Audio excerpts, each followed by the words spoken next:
हम इस दुनिया में हर शख्स को जज करते हैं। हर शख्स के बारे में कोई ना कोई सोच, कोई ना कोई ख्याल जरूर रखते हैं और वो सोच हमारी कभी नहीं बदलती कि वो फलां शख्स ऐसा था, ऐसा है और ऐसा ही रहेगा। ये एक आदत सी बन जाती है। जो लोग अपनी हैबिट्स को नहीं बदलते और वो जब अपनी फील्ड में नाकाम होते हैं तो अपनी नाकामियों के इल्ज़ामात दुनिया पे लगाना शुरू हो जाते हैं, अपने उस्तादों पे, अपने वालिदैन पे, अपने ख़ानदान पे, अपने ऑफिसर पे, अपनी किस्मत पे, अपने सितारों पे, मईशत पे, हुकूमत पे वो इल्ज़ाम आयद करना शुरू कर देते हैं। और इसके बरक्स जो लोग कैसे भी करके अपनी हैबिट्स को बदलते हैं तो आहिस्ता आहिस्ता उनकी किस्मत बदलना शुरू हो जाती है। वो अपने माजी से छुटकारा हासिल कर लेते हैं और नए स्ट्रीम में शामिल हो जाते हैं और फॉर्मेटिव ईयर्स में वो आगे बढ़ते जाते हैं और कामयाब होते जाते हैं। कभी कभार ऐसा भी होता है कि एक ऐसी आदत जिंदगी पे हावी हो जाती है कि उसके छूटने के बाद भी वो शामिल हाल रहती है। लाख कोशिशों के बावजूद भी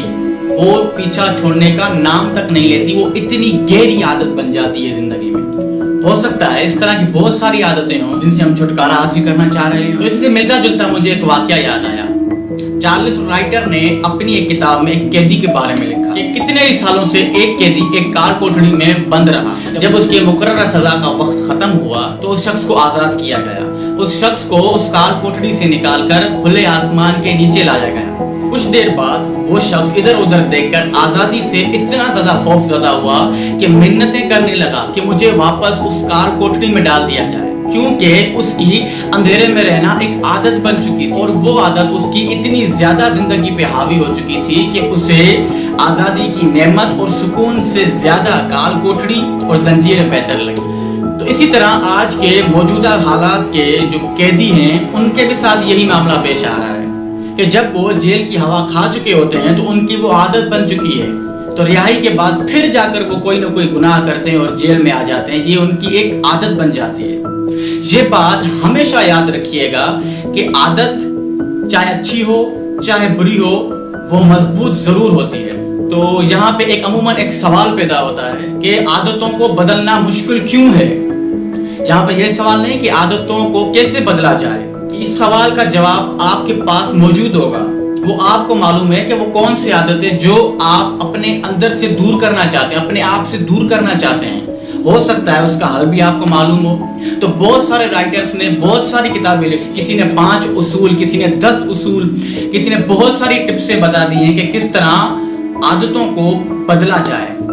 लेकिन यहाँ पे ये सवाल नहीं है, ये सवाल है कि आदतों को बदलना मुश्किल क्यों है। एक सिंपल सी बात है, एक सिंपल सा जवाब है। ये अमल थोड़ा सा तकलीफ दे होता है कि दौर में लोग सुकून वाला काम चाहते हैं जिसमें ज्यादा एफर्ट ना लगे, तो आदतों को बदलना थोड़ा सा मुश्किल होता है। जिस आदत के साथ हम पिछले 20 साल से, 10 साल से या 15 साल से रह रहे हैं, तो उस आदत से कैसे कोई फौरन दूर हो सकता है।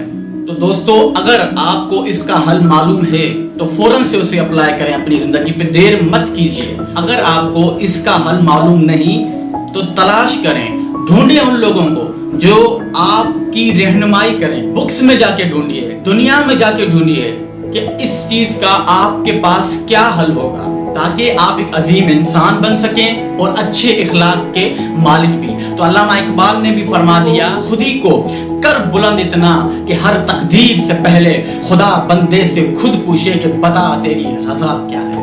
Thanks for watching.